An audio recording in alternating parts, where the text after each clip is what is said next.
In the last few months, something strange has been happening in the Middle East. Not explosions, not breaking news wars, not dramatic speeches, but silence. A calculated silence. The kind of silence that usually appears before history changes. Behind closed doors, meetings are happening without cameras. Statements are being softened instead of sharpened. And longtime enemies are suddenly choosing restraint over retaliation. At the same time, a phrase that most people ignored just a few years ago has quietly returned.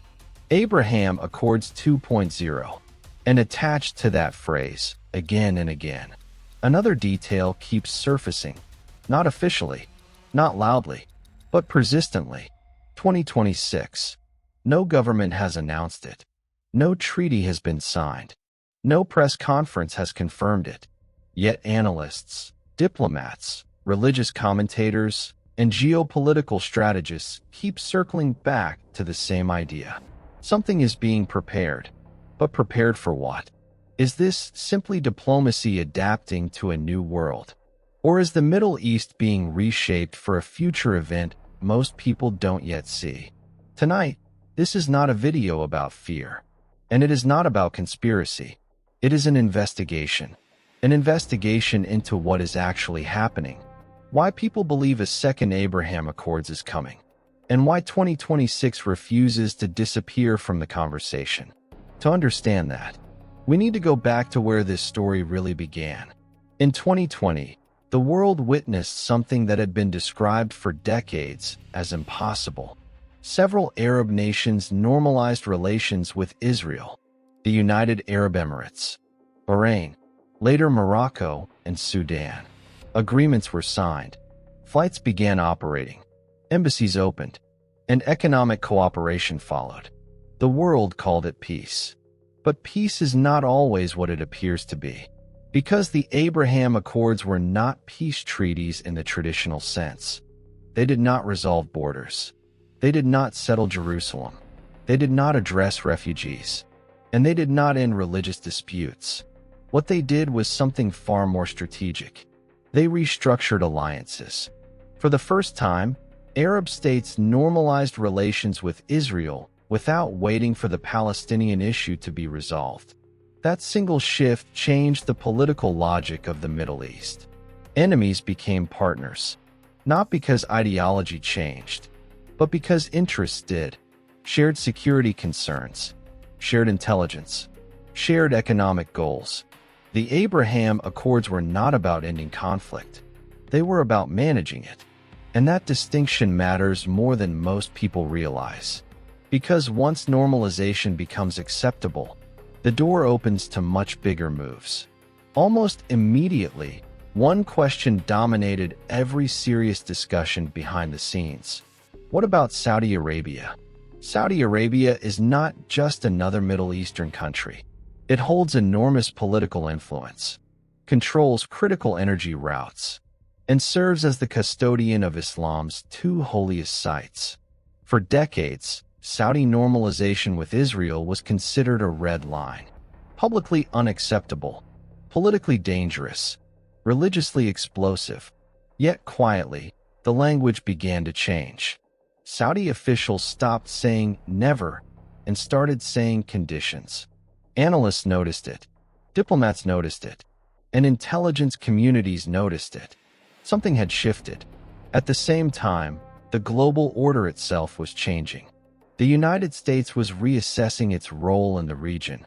China and Russia were expanding influence. Iran's regional power was growing. And Middle Eastern states were recalculating survival strategies. This wasn't about peace anymore. It was about positioning. And that's when the idea of a second phase entered the conversation.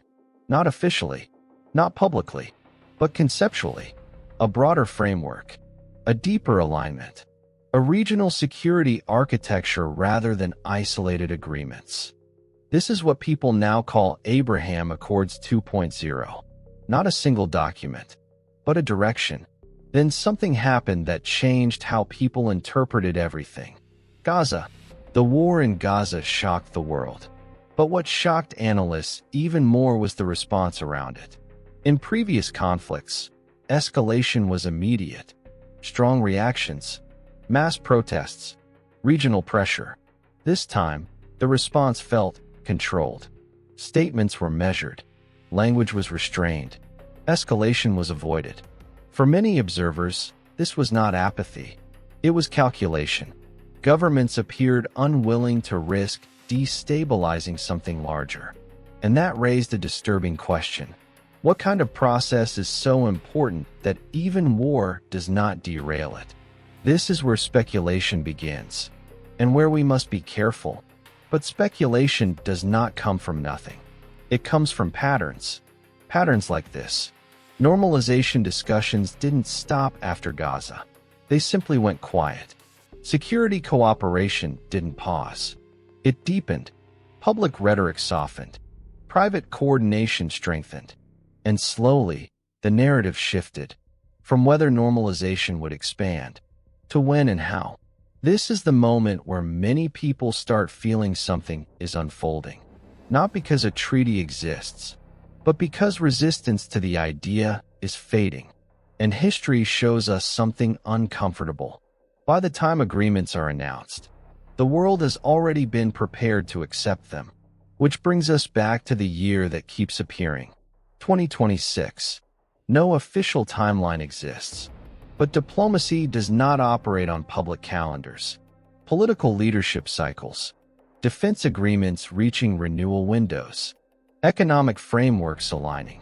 Major geopolitical shifts require timing, and some analysts believe 2026 represents a convergence point, a window where interests align strongly enough to act. Whether that action results in a signed agreement or not is still unknown. But preparation does not require signatures. It requires acceptance. And acceptance begins long before announcements.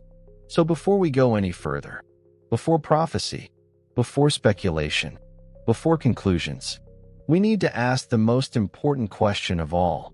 If nothing has been signed, if nothing has been announced, why does Abraham Accords 2.0 feel real to so many people? That question will guide everything that follows. Because the answer is not political. It is psychological, strategic, and deeply human. And to understand it, we need to examine how power actually moves, not how headlines pretend it does. Why silence, alignment, and belief matter more than signed agreements. To understand why Abraham Accords 2.0 feels real even without a signed document, we need to understand something most people never consider. History is not driven by treaties. It is driven by belief. Long before borders change, long before agreements are announced, people and governments must believe that change is inevitable. That belief reshapes behavior. And right now, behavior across the Middle East is changing.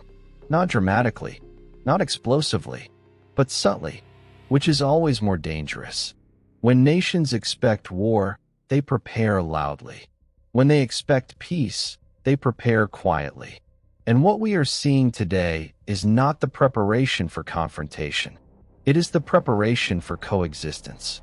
Military cooperation that would have been unthinkable a decade ago is now routine.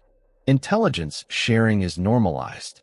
Economic partnerships are expanding behind closed doors. And language that once inflamed populations is being deliberately softened. This does not happen by accident. It happens when leadership believes resistance is no longer sustainable. Now here's where things get uncomfortable. Because belief does not need truth to operate. It only needs momentum. Once enough actors assume that normalization is coming, they begin acting as if it already has. And when that happens, the agreement becomes a formality rather than a breakthrough. This is how history actually moves. Think about it.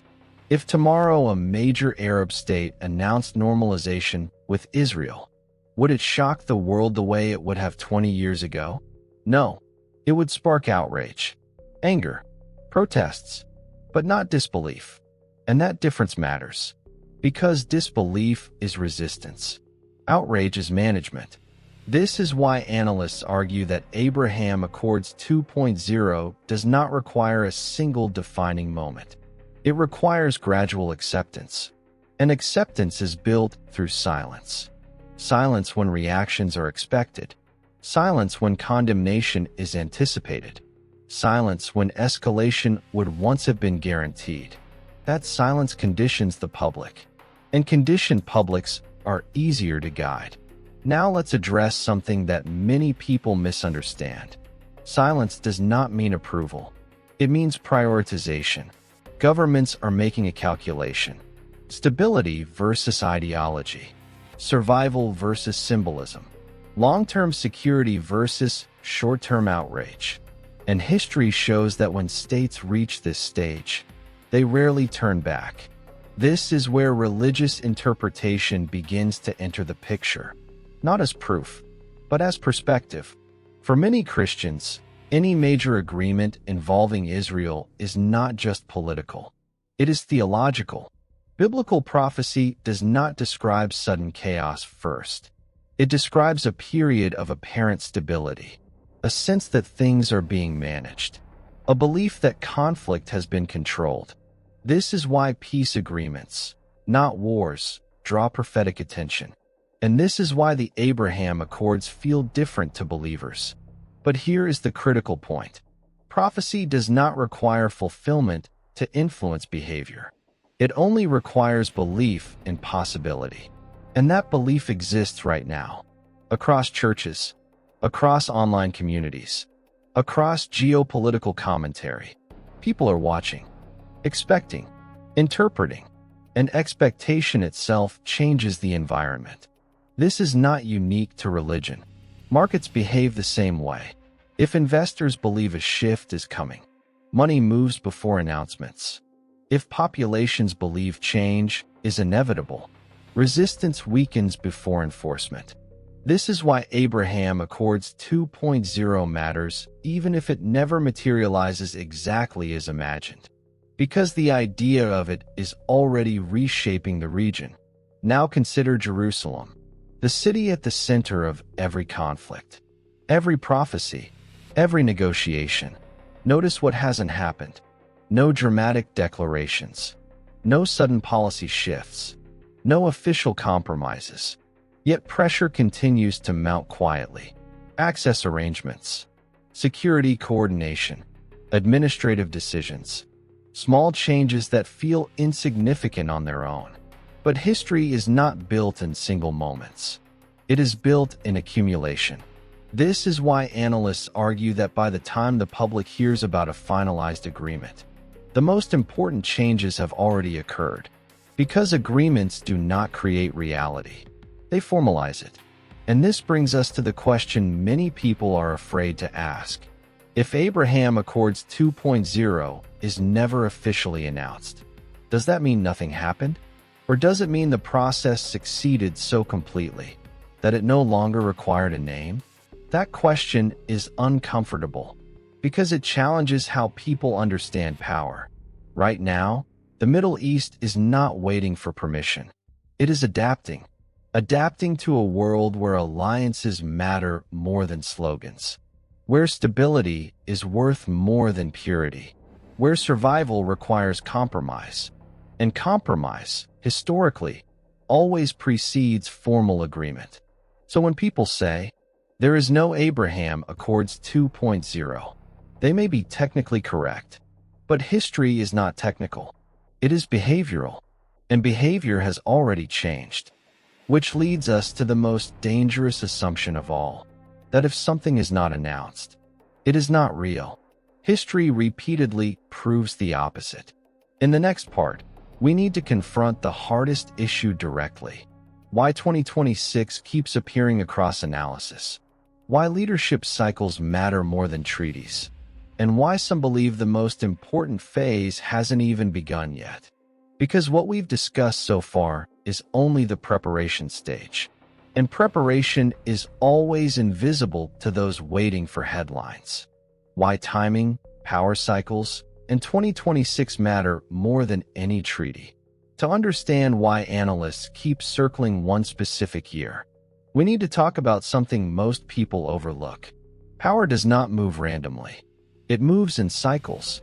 Political cycles, leadership cycles, economic cycles, security cycles.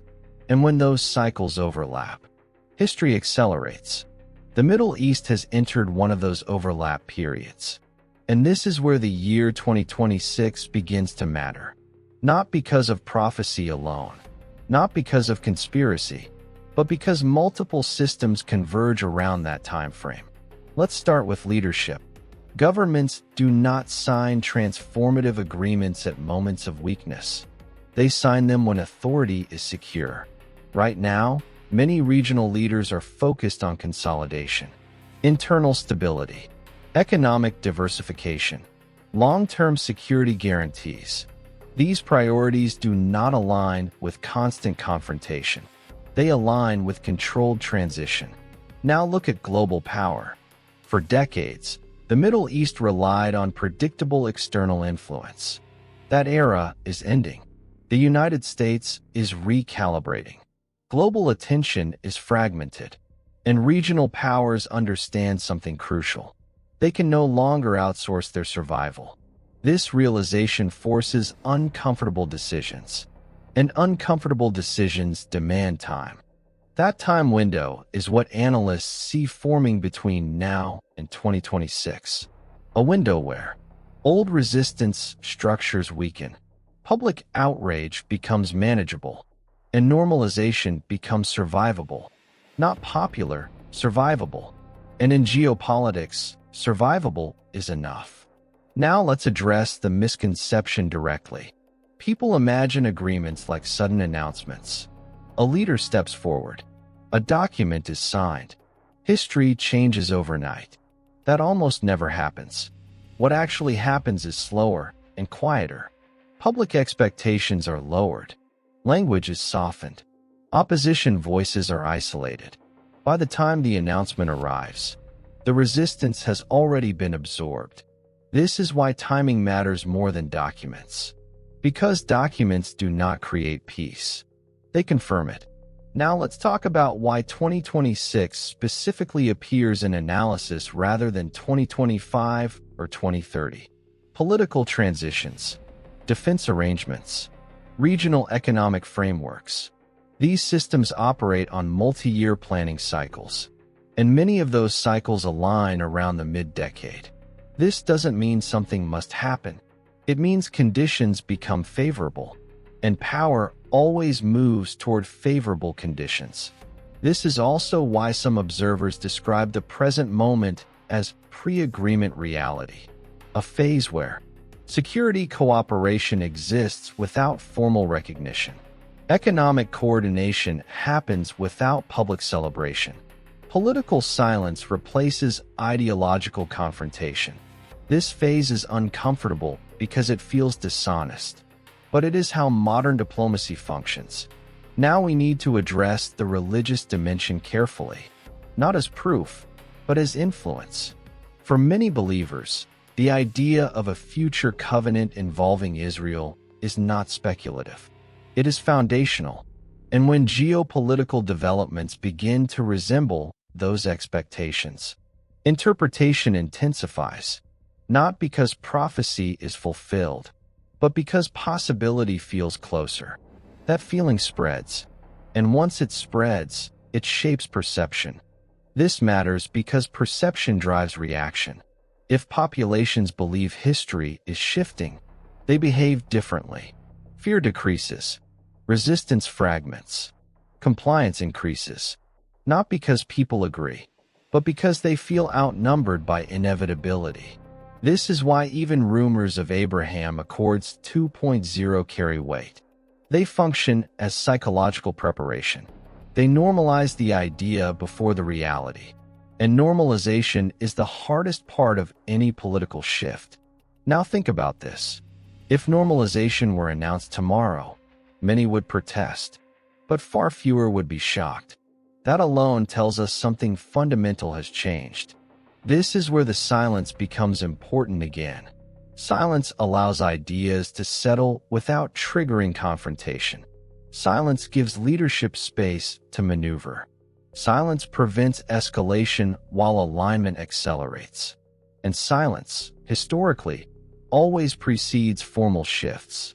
So when critics say, "There is nothing happening," they are partially correct. Nothing visible is happening. But invisibility has always been the preferred condition for transformation, which leads us to the most important realization so far. Abraham Accords 2.0 does not need to exist as a document, to exist as a process.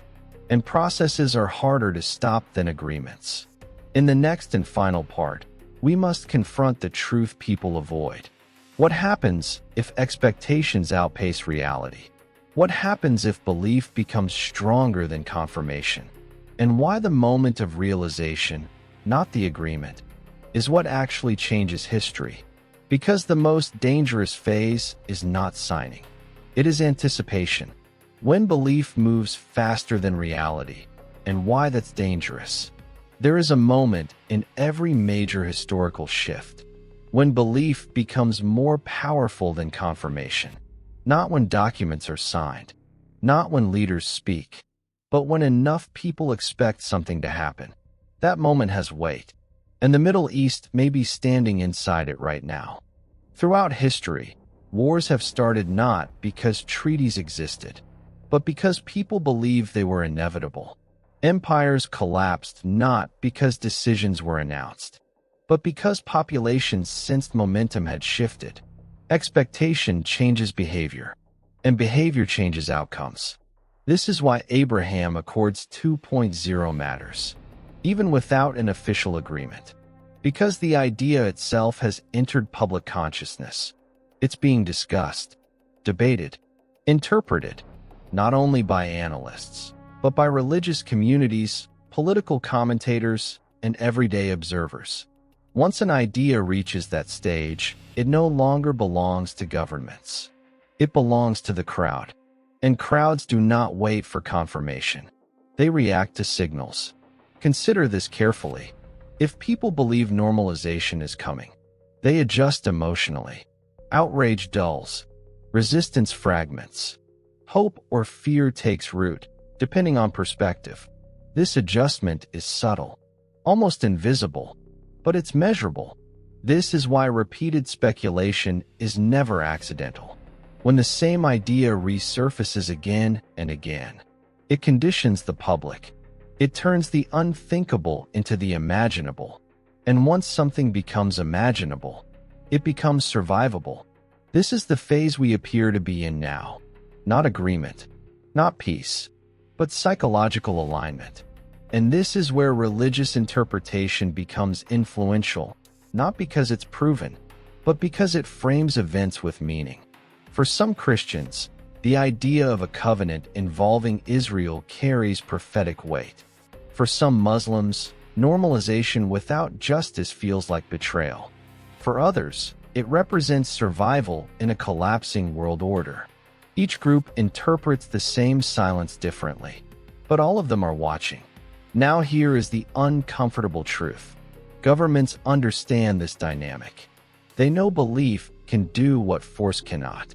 That's why leaders often allow speculation to circulate without denial, because denial shuts conversation down. Now ask yourself this. If Abraham Accords 2.0 were truly impossible, would the idea persist this long? If it were meaningless, would analysts continue referencing it? If it were dangerous to discuss, would silence be allowed? History suggests otherwise. But here is where danger enters the picture. When belief outpaces reality, disappointment follows. And disappointment breeds instability. If expectations rise faster than agreements materialize, public trust erodes. People feel manipulated. And manipulation, perceived or real, triggers backlash. This is the risk zone. Not agreement, not peace, but anticipation without delivery. And this is why 2026 becomes critical. Because time windows close. If expectations peak without resolution, pressure builds. And pressure always releases, one way or another. This brings us to a pivotal realization. Even if Abraham Accords 2.0 never becomes a signed document, the period leading up to it can still reshape the region. Because alignment doesn't require paper. It requires acceptance. And acceptance, once achieved, does not reverse easily.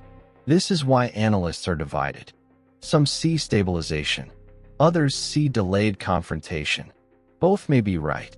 What matters now is not whether a treaty exists, but whether the Middle East is being conditioned for a new normal.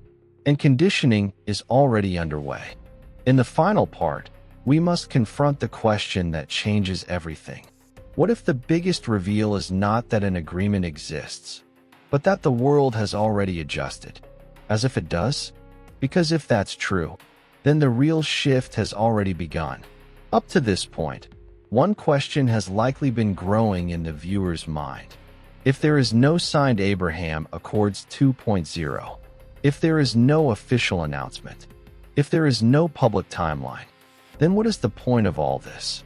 This is where most videos fail. And this is where the real story actually begins. Because in geopolitics, the most dangerous phase is not the announcement. It is the pre-agreement silence. History shows us this again and again. Major global shifts are never introduced loudly. They are normalized quietly. They are tested socially. They are prepared psychologically. The Abraham Accords themselves did not appear overnight. They were discussed, denied, hinted at, dismissed, and quietly shaped for years, until one day, the announcement felt sudden, but inevitable. And this is exactly why Abraham Accords 2.0 matters even without a signature. What we are witnessing right now is not a treaty. It is alignment. Alignment of interests. Alignment of threats. Alignment of silence. Silence is not absence. Silence is strategy. When nations stop reacting emotionally. When statements become vague instead of loud. When outrage becomes controlled instead of explosive. That is when long-term decisions are being protected behind the scenes. This is why Gaza matters to this conversation. Not because it caused Abraham Accords 2.0, but because it revealed something uncomfortable. The rules have changed. Public anger no longer automatically controls state decisions. Governments are thinking in decades, not news cycles. And that shift alone reshapes the Middle East, treaty or no treaty. Now let's address 2026, clearly and honestly. 2026 is not a prophecy date. It is not a confirmed deadline. It is not written into any agreement.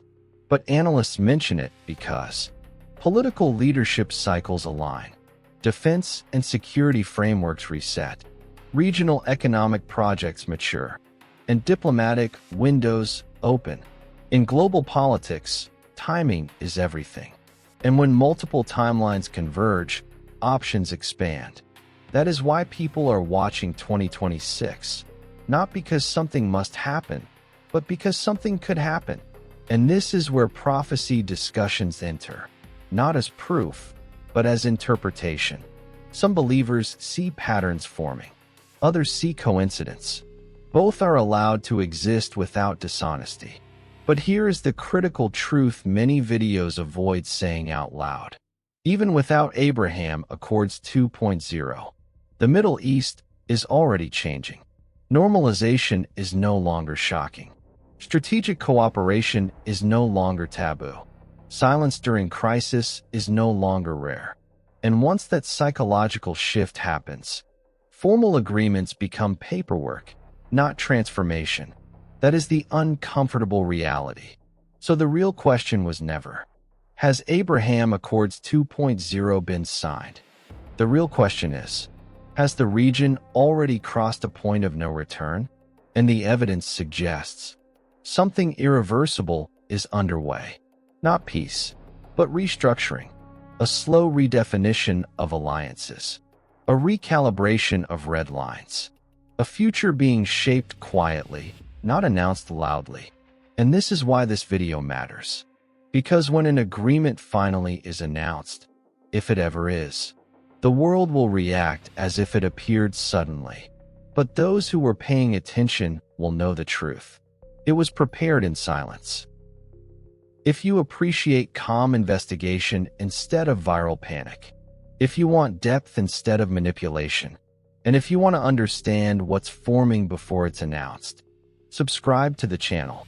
This channel is still small, but growing, and every subscriber helps support research-driven, honest analysis like this.